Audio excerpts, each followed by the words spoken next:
Ya, Assalamualaikum warahmatullahi wabarakatuh. Selamat pagi adik-adik semuanya. Hari ini kita akan melanjutkan mata kuliah dasar-dasar bisnis untuk pertemuan ketujuh, yaitu tentang lingkungan industri. Karakteristik industri yang mempengaruhi hasil bisnis ada 4. Yang pertama ada permintaan industri, yang kedua persaingan industri, yang ketiga lingkungan tenaga kerja, dan yang keempat lingkungan peraturan. Nah, permintaan industri adalah suatu industri yang dapat berhasil lebih baik dari yang lainnya disebabkan tingginya permintaan keseluruhan dari produk-produk dalam industri. Permintaan industri dapat berubah mendadak, maka para manajer perusahaan harus terus memantaunya. Hal itu dapat dipengaruhi oleh tingkat pendapatan atau preferensi konsumen, kesukaan konsumen. Nah, jadi permintaan industri ini berasal dari tingkat pendapatan konsumen dan kesukaan konsumen terhadap suatu produk. Kalau dia permintaan konsumen terhadap produk tersebut tinggi, maka permintaan industrinya juga tinggi. Contohnya, kita ambil di negara Amerika. Preferensi konsumen meningkat secara mencolok pada minivan, yaitu sejenis mobil dalam beberapa tahun kebelakangan yang menguntungkan Daimler dan pabrik minivan lainnya. Nah, jadi kalau di Amerika permintaan industri terhadap produk minivan itu lebih tinggi gitu ya daripada produk-produk lainnya. Tuh, jadi ini konsumen lebih menyukai produk minivan dari produk lainnya. Oke, yang kedua ada namanya persaingan industri. Setiap industri dari berbagai perusahaan yang bersaing satu sama lain untuk konsumen yang menginginkan produknya. Tingkat persaingan berbeda untuk setiap industri. Ketika perusahaan menjadi bagian dari industri yang kurang bersaing, maka perusahaan itu akan lebih menguntungkan karena beberapa alasan.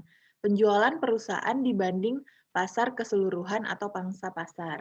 Nah, normalnya lebih tinggi jika menghadapi persaingan sedikit. Perusahaan dapat memasang harga tinggi tanpa kehilangan konsumen. Keseluruhan penghasilan, total revenue tergantung pada jumlah terjual, quality yang terjual, dan harga per unit. Nah, jadi gini, persaingan industri ini dapat dikatakan kalau dia pesaingnya sedikit, maka dia tidak akan kehilangan konsumennya berapapun harga yang ditawarkan. Tetapi kalau dia persaingan terhadap produknya ini semakin tinggi, maka dia akan menaikkan sedikit saja harganya, itu akan mempengaruhi para konsumennya. Apakah konsumennya terus menginginkan produknya atau enggak? Jadi, perusahaan yang menghadapi persaingan sedikit dapat menjual dalam jumlah besar pada harga tinggi, sehingga menghasilkan tingkat penghasilan yang tinggi. Tingkat persaingan yang tinggi mempunyai akibat sebaliknya. Nah, gitu. Jadi, kalau misalnya dia suatu perusahaan dia mempunyai pesaing yang lebih sedikit, maka dia dapat menentukan atau menjual dalam jumlah yang besar dan harga yang tinggi. Tetapi kalau dia pesaingnya banyak, dia tidak bisa menaikkan harga tinggi, ataupun menjual dalam jumlah yang banyak, karena kan dia banyak pesaing. Terus pertama hal ini disebabkan oleh 2 faktor. Yang pertama, dapat menurunkan pangsa pasar. Dengan demikian menurunkan jumlah yang terjual oleh setiap perusahaan. Yang kedua, tingkat persaingan tinggi dapat memaksa setiap perusahaan dalam industri mengurangi harga untuk mencegah pesaingan mengambil alih bisnisnya. Nah, yang ketiga, ada karakteristik dari lingkungan tenaga kerja. Jadi beberapa industri memiliki karakteristik tenaga kerja khusus. Biaya tenaga kerja jauh lebih tinggi dalam industri tertentu yang memerlukan spesialisasi. Serikat tenaga kerja juga mempengaruhi biaya tenaga kerja. Beberapa industri manufaktur, khususnya yang berada di wilayah selatan, mempunyai serikat tenaga kerja dan biaya tenaga kerja dalam industri ini relatif lebih tinggi. Nah, jadi lingkungan tenaga kerja ini akan mempengaruhi terhadap lingkungan bisnis. Nah, kalau zaman sekarang, ketika kita ingin melamar suatu pekerjaan, itu kan ada spesifikasi dari pendidikannya, dari keahliannya. Jadi, lebih spesifik tenaga kerja yang diinginkan oleh suatu perusahaan. Nah, biasanya kalau dia lebih spesifik tenaga kerja yang diinginkan oleh perusahaan, maka perusahaan itu akan memberikan upah yang lebih tinggi terhadap tenaga kerjanya, gitu. Jadi semakin banyak spesialisasi terhadap tenaga kerjanya, maka upahnya semakin tinggi.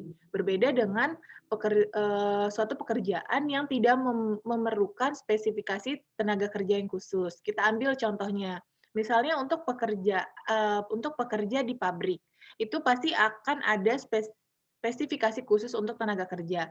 Sedangkan kita ambil tenaga kerja misalnya dia di bidang pemasaran. Nah, itu kan bahkan ada spesifikasinya berbeda dengan tenaga kerja yang bekerja di pabrik. Seperti itu. Nah, yang terakhir, karakteristik yang mempengaruhi lingkungan bisnis, yaitu ada namanya lingkungan peraturan. Jadi pemerintah federal menegakkan peraturan lingkungan dapat melarang perusahaan beroperasi di suatu lokasi atau berkecimpung di dalam bisnis tertentu. Semua industri terkena beberapa peraturan pemerintah. Yang pertama, peraturan lingkungan dan pemerintah dapat menciptakan masalah besar pada perusahaan-perusahaan. Yang kedua, karena peraturan-peraturan ini khusus diterapkan pada industri tertentu, maka hal itu mewakili masalah industri. Ada peraturan yang lebih ketat di suatu industri dibanding dengan yang lainnya. Nah, yang ketiga, perusahaan mobil dan perminyakan dikenakan lebih banyak lagi peraturan lingkungan. Seorang pengusaha yang bermaksud memasuki industri manapun harus mengetahui segala peraturan yang dikenakan pada industri tersebut. Nah, lingkungan peraturan ini bertujuan untuk membantu lingkungan setempat jika ada seorang pengusaha untuk membangun suatu bisnis. Misalnya gini, dia ingin membuat pabrik ban. Nah, jadi nanti hasil limbah dari pabrik tersebut itu apakah akan mempengaruhi lingkungan sekitar. Makanya harus ada namanya lingkungan peraturan. Kalau misalnya lebih membahayakan lingkungan sekitar, maka pemerintah tidak akan mengizinkan perusahaan tersebut dibangun gitu. Kan kalian sebelumnya sudah belajar tentang yang namanya CSR, ya. Jadi lingkungan peraturan ini akan mempengaruhi lingkungan suatu bisnis. Kalau misalnya, adanya bisnis di suatu tempat itu akan memberikan dampak yang tidak baik pada lingkungan tersebut, maka, bisnis tersebut tidak diizinkan untuk dijalankan, seperti itu. Oke, dari keempat tadi kita lanjut, ada yang namanya sumber-sumber industri. Selain suatu perusahaan dapat mencoba untuk memantau sedikit karakteristik industri, perusahaan ini juga dapat mengandalkan pada sumber-sumber lain untuk informasi industri. Sumber-sumber berikut memberikan informasi berguna untuk mengenai karakteristik setiap industri. Jadi kalau tadi itu ada 4 karakteristik yang mempengaruhi suatu lingkungan bisnis. Nah, di sini ada namanya sumber-sumber industri. Apa gunanya sumber-sumber industri ini? Yang pertama ada namanya value line. Yang kedua ada standar and poor. The Value Line Industry Survey menyediakan informasi berharga mengenai sejumlah perusahaan yang diperdagangkan secara publik, termasuk karakteristik keuangan, ramalan pendapatan, dan informasi umum tentang industri masing-masing. Sedangkan kalau standar dan poor, Industri Outlook menyediakan data industri dan penilaian pada beberapa industri berbeda. Perusahaan ini dapat menggunakan sumber ini untuk meramalkan permintaan industri, persaingan lingkungan, tenaga kerja, dan lingkungan peraturan. Nah, jadi sumber-sumber industri ini digunakan oleh seorang pengusaha yang ingin memulai suatu bisnis. Dia misalnya gini, melihat apakah ketika dia ingin membangun suatu bisnis, berapa banyak pesaingnya, gitu. Jadi ini sebagai, acuan untuk sumber-sumber industri ini sebagai acuan untuk memulai suatu bisnis, gitu. Sebagai data acuan aja. Oke, nah kita masuk lagi ke subbab selanjutnya, yaitu mengenai eksponsur terhadap kondisi industri. Eksponsur itu, adalah resiko yang timbul dari sumber daya internal seperti pekerja atau berasal dari sumber daya eksternal. Jadi resiko apa nih yang akan ditanggung oleh suatu perusahaan terhadap kondisi industrinya? Yang pertama, tereksposnya sebuah perusahaan terhadap kondisi industri tergantung pada karakteristik tertentu. Yang kedua, beberapa perusahaan lebih terekspos kondisi industri yang berarti hasilnya lebih dipengaruhi oleh kondisi-kondisi tertentu. Yang ketiga, dua dari karakteristik utama yang mempengaruhi eksposur suatu perusahaan terhadap kondisi industri adalah pangsa pasar dan fokus perusahaan pada industri utamanya. Nah, kita bahas satu-satu ya. Yang pertama ada pangsa pasar suatu perusahaan. Seberapa besar suatu perusahaan terpengaruh oleh perubahan kondisi industri tergantung pangsa pasar atau pangsa penjualan keseluruhan dalam industri atau pasar. Perusahaan yang mengontrol bagian lebih besar daripada biasanya akan menghadapi keuntungan yang lebih dari peningkatan permintaan industri. Perusahaan yang memiliki pangsa pasar terbesar juga terkena dampak lebih besar dibandingkan perusahaan kecil pada saat permintaan industri menurun. Nah, jadi kalau misalnya ketika suatu perusahaan yang pangsa pasarnya besar, saat permintaan industrinya menurun, maka dia akan terkena dampak yang lebih besar daripada perusahaan kecil. Kita contohnya nih, diasumsikan industri hanya memiliki dua perusahaan X dengan pangsa pasar 80% dan perusahaan Y dengan pangsa pasar 20%. Dalam tahun pertama, penjualan keseluruhan industri menurun menjadi 505 juta unit. Diasumsikan pangsa pasar setiap perusahaan tetap. Penjualan perusahaan X menurun menjadi sekitar 4 juta unit, sedangkan perusahaan Y menurun menjadi sekitar 1 juta unit. Nah, kalau tadi pangsa pasar suatu perusahaan, ini yang kedua kita masuk ke dalam fokus perusahaan pada industri utama. Perusahaan-perusahaan yang memfokuskan bisnisnya pada suatu industri secara umum lebih terekspos terhadap kondisi industri. Contohnya, nih, Smith Corona Corporation yang memfokuskan bisnisnya dengan memproduksi mesin ketik dan word processor sangat terekspos oleh perubahan permintaan keseluruhan akan mesin-mesin kantor ini. Ketika permintaan untuk mesin-mesin ini menurun karena meningkatnya penggunaan komputer, Smith Corona Corporation dinyatakan bangkrut. Nah, jadi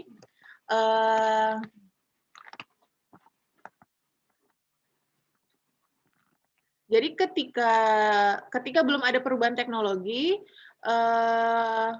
yang tadinya kita menggunakan mesin ketik untuk membantu suatu pekerjaan, sekarang sudah beralih ke namanya word processor. Nah, karena Smith Corona Corporation ini tidak bisa melihat pesaing pada suatu industrinya, maka dia tidak bisa terus mempertahankan bisnisnya. Makanya sampai sekarang akhirnya dinyatakan bangkrut karena tidak ada pergeseran terhadap perubahan kondisi industrinya.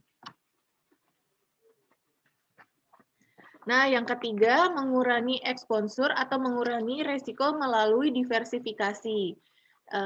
Yaitu suatu perusahaan mungkin ingin mengurangi eksposur terhadap kemungkinan kondisi buruk industri bersangkutan. Solusinya adalah dengan mendiversifikasikan bisnis pada beberapa industri. Contohnya, perusahaan melakukan bisnis elektronik dan pengembangan perumahan. Jika perusahaan ini mengantisipasi penurunan besar permintaan perumahan, permintaan dapat menyesuaikan operasinya lebih terfokus pada elektronik. Dengan cara ini, perusahaan dapat menurunkan akibat yang merugikan yang dapat disebabkan oleh penurunan dalam industri tertentu. Nah, jadi mengurangi tingkat resiko dengan melalui diversifikasi. Jadi suatu perusahaan itu sebaiknya tidak mengeluarkan hanya satu produk. Misalnya dia berfokus pada elektronik, satunya lagi misalnya dia berfokus terhadap pengembangan perumahan. Nah, jadi ketika bisnis terhadap elektronik permintaan dari konsumennya ini menurun, dia masih ada bisnis yang lainnya untuk mempertahankan kondisi bisnisnya. Seperti itu ya. Jadi dia harus mendiversifikasi bisnisnya. Jadi tidak hanya mengeluarkan satu produk. Oke, selanjutnya ada bersaing dalam suatu industri. Persaingan ketat dapat memisahkan hasil dari perusahaan yang dikelola dengan baik dan perusahaan yang dikelola buruk. Ketika industri pesawat terbang menjadi lebih bersaing, beberapa perusahaan yang dikelola dengan buruk mengalami kegagalan. Perusahaan penerbangan yang dikelola dengan baik merebut pangsa pasar dari yang gagal. Nah, contohnya, misalnya kan kita tahu nih, maskapai penerbangan yang paling dominan menguasai di Indonesia, yaitu kan ada Garuda Indonesia gitu kan. Nah, tapi dia memang udah melihat untuk pangsa pasar kalangan atas gitu kan. Nah, kalau misalnya untuk kalangan bawah yang lebih dominan yaitu ada namanya Lion seperti itu kan. Nah, jadi ket, eh, ketika perusahaan penerbangan yang dikelola dengan baik, dia akan merebut pangsa pasar dari yang gagal. Nah, jadi kita udah tahu, maksudnya tuh ada perbedaan antara industri penerbangan yang dikelola dengan baik dengan industri yang dikelola tidak baik atau sedikit gagal. Jadi dia akan mengalami perbedaan permintaan dari konsumennya gitu. Kalau misalnya permintaan akan maskapai Garuda itu lebih tinggi daripada misalnya daripada perusahaan lain atau batik gitu. Selanjutnya dengan adanya pengaruh persaingan industri terhadap hasil perusahaan, perusahaan hendaknya melaksanakan 2 tugas berikut. Yang pertama, menilai pesaing-pesaingnya. Yang kedua, mengembangkan keunggulan kompetitif. Nah, langkah yang pertama yaitu mengenali pesaing. Setiap perusahaan hendaknya dapat mengenali pesaingnya dan mengukur derajat persaingan. Setiap industri memiliki segmen-segmen atau bagian-bagian yang mencerminkan jenis bisnis atau kualitas. Dengan demikian, sebuah industri dapat secara sempit didefinisikan dengan membagi segmen menurut jenis bisnis dan kualitasnya.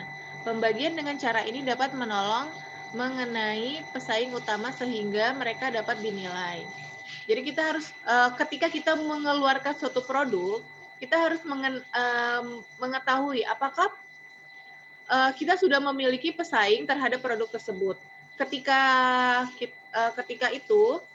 kita sudah tahu gitu ya siapa pesaing kita lihat siapakah yang menjadi leader pesaing ini. Apakah kita bisa menyamakan bahkan mengunggulkan leader kita itu gitu. Jadi kita harus mengenal pesaingnya. Dengan kita mengenal pesaing, maka kita dapat memanfaatkan kekurangan yang dimiliki oleh pesaing dan menjadikan kekuatan bagi perusahaan kita. Ya, terus membagi segmen berdasarkan jenis bisnis. Dalam sebuah industri, beberapa perusahaan mungkin memusatkan pada jenis konsumen tertentu. Contohnya, industri mebel memiliki segmen seperti mebel luar ruangan, mebel kamar tidur, dan mebel kantor. Terus derajat persaingan dalam setiap segmen dapat beragam. Mungkin saja terjadi persaingan ketat pada mebel kamar tidur, tapi sedikit pada mebel luar ruangan persaingannya sedikit. Nah, jadi suatu industri dia mengeluarkan satu produknya itu memusatkan pada permintaan konsumen gitu. Jadi permintaan konsumen seperti apa yang diinginkan baru dapat dikeluarkan atau dikembangkan oleh suatu industri. Perusahaan yang memusatkan hanya pada produksi mebel luar ruangan tidak berkepentingan dengan permintaan mebel kantor. Karenanya dapat lebih membantu jika perusahaan mendefinisikan secara sempit industrinya sebelum menilai derajat persaingan. Jadi ketika ingin mengeluarkan suatu produk, suatu perusahaan tuh harus menilai dulu berapa tinggi derajat persaingannya. Misalnya kalau dia ingin mengeluarkan produk jenis mebel, kan jenis mebel itu ada beragam. Nah, dilihat siapa saja pesaingnya. Apakah ketika dia ingin mengeluarkan untuk mebel kantor, yang sedikit pesaingannya tentunya akan lebih menguntungkan daripada ia mengeluarkan mebel kamar tidur yang lebih banyak pesaingnya, seperti itu. Nah, membagi segmen berdasarkan kualitas. Ketika perusahaan sudah mendefinisikan industrinya berdasarkan jenis bisnisnya, perusahaan seharusnya juga menilai perbedaan kualitas dari segmen yang ada. Jadi, ketika harga produknya semakin tinggi, apakah kualitas yang dihasilkan juga semakin tinggi?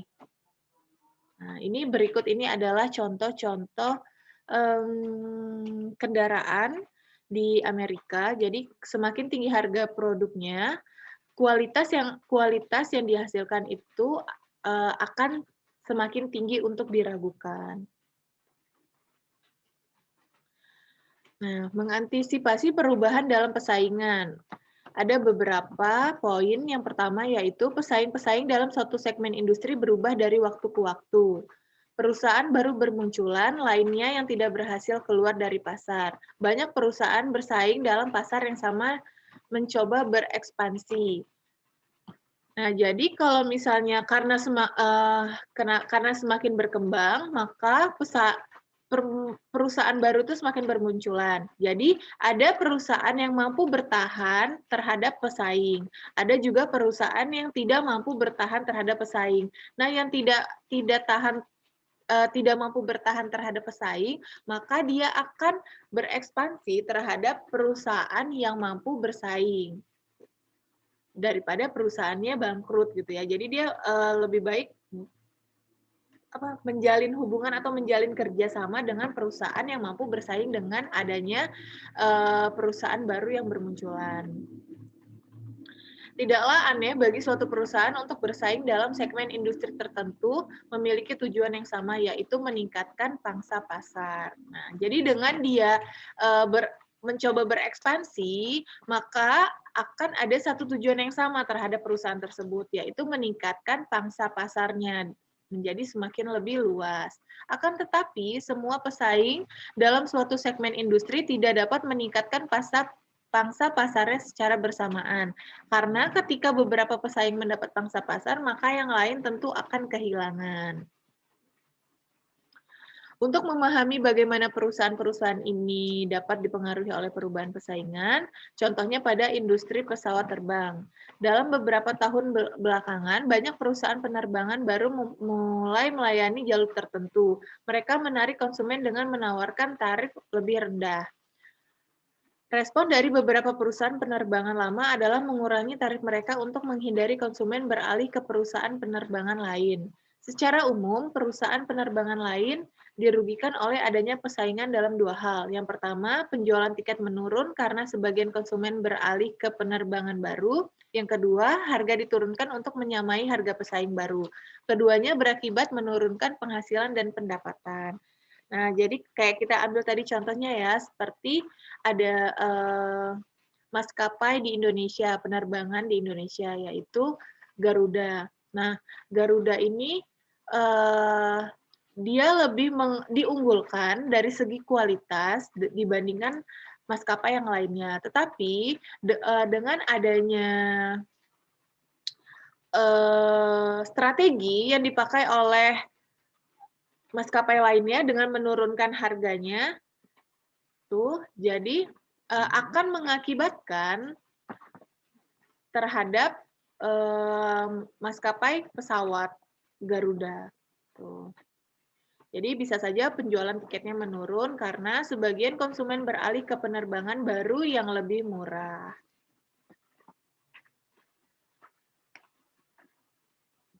Nah, terus yang terakhir ada mengembangkan keunggulan kompetitif.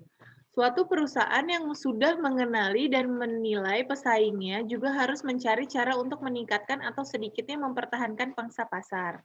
Perusahaan menilai segmen industri tertentu untuk menentukan apakah perusahaan memiliki keunggulan kompetitif. Karakteristik berikut ini dapat menciptakan keunggulan kompetitif bagi sebuah perusahaan. Yang pertama, adanya harga produksi rendah. Yang kedua, kualitas lebih baik. Yang ketiga, diferensiasi produk. Harga produksi rendah.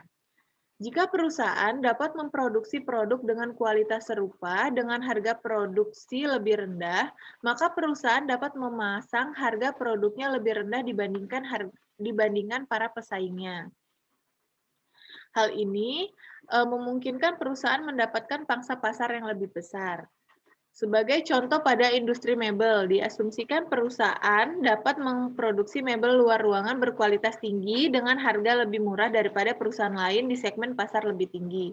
Dengan mengenakan harga lebih rendah, perusahaan tersebut dapat mendapatkan pangsa pasar mebel luar ruangan harga tinggi.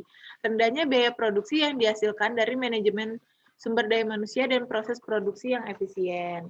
Nah, jadi kalau semakin harga produksinya rendah, maka dia akan menurunkan harga penjualannya sehingga konsumennya lebih banyak membeli produknya dibandingkan pada perusahaan-perusahaan lainnya. Terus yang kedua ada namanya kualitas lebih baik. Jika perusahaan dapat menghasilkan suatu produk dengan kualitas yang lebih baik tanpa mengenakan biaya berlebihan, perusahaan tersebut memiliki keunggulan kompetitif dibandingkan pesaing lain dalam kelompok harga yang sama. Contohnya, dalam pasar mebel luar ruangan, perusahaan dinilai menghasilkan mebel dengan kualitas lebih tinggi dibandingkan perusahaan lain. Jika mebelnya berharga sama dengan harga lain, maka segmen mebel luar ruangan berharga rendah. Jadi, bagaimana suatu perusahaan itu dapat menghasilkan kualitas yang lebih baik dibandingkan dengan pesaing lainnya, tetapi tidak mengenakan biaya yang berlebihan, maka itu disebut dengan keunggulan kompetitif yang dimiliki oleh suatu perusahaannya. Oke, yang ketiga atau yang terakhir ada namanya diferensiasi produk. Perusahaan umumnya mencoba mengenali kebutuhan khusus pelanggannya agar dapat membedakan produknya atau jasa untuk memuaskan kebutuhan. Contohnya, beberapa lensa kontak lens, dibuat bagi pemakai permanen. Lensa lainnya harus dibersihkan setiap hari sebab beberapa pelanggan tidak dapat memakai lensa secara permanen. Jenis lensa ketiga adalah lensa sekali pakai yang diperuntukkan bagi pelanggan yang tidak dapat menjaga kebersihan dan sering membutuhkan lensa baru. Jarang sekali terdapat produk yang dapat melayani semua pelanggan, sebab pelanggan menginginkan keistimewaan berbeda dari produk yang diberikan. Nah, diferensiasi produk itu jadi dia mengeluarkan produk tidak hanya satu jenis. Misalnya kita ambil contoh kontak lens. Kontak lens ini kan ada penggunaan untuk dia mata minus. Ada juga penggunaan untuk sebagai fashion. Ada juga penggunaan untuk mata tadi minus, terus ada juga untuk fashion. Nah, jadi ini dibedakan dari keinginan konsumennya, kayak gitu. Kalau misalnya dia untuk kebutuhan mata minus, berarti kan harus disesuaikan dengan kondisi yang diinginkan oleh konsumennya. Sedangkan untuk yang fashion atau sekali pakai kayak gitu, berarti dia harus memproduksi produknya sesuai dengan keinginan konsumen yang menginginkan satu kali pakai saja. Nah, terus yang terakhir ada namanya keunggulan kompetitif. Kemajuan dalam teknologi informasi berubah di banyak negara termasuk industri toko bahan pangan eceran. Sedikit perusahaan dalam industri membangun keunggulan kompetitif melalui teknologi. Toko bahan pangan biasanya padat karya. Di masa lampau, kasir mengetik setiap jenis barang dan persediaan dihitung secara manual. Banyak toko beralih ke scanner yang menghemat waktu pelanggan dan memungkinkan toko mencatat persediaan secara elektronik. Perusahaan-perusahaan yang lebih dulu menggunakan teknologi ini maju lebih awal. Nah, jadi keunggulan kompetitif ini dinilai bagaimana suatu perusahaan dapat menerapkan suatu teknologi informasi untuk bisnisnya. Misalnya kita ambil contoh nih, dulu sebelum ada perkembangan teknologi, mungkin dia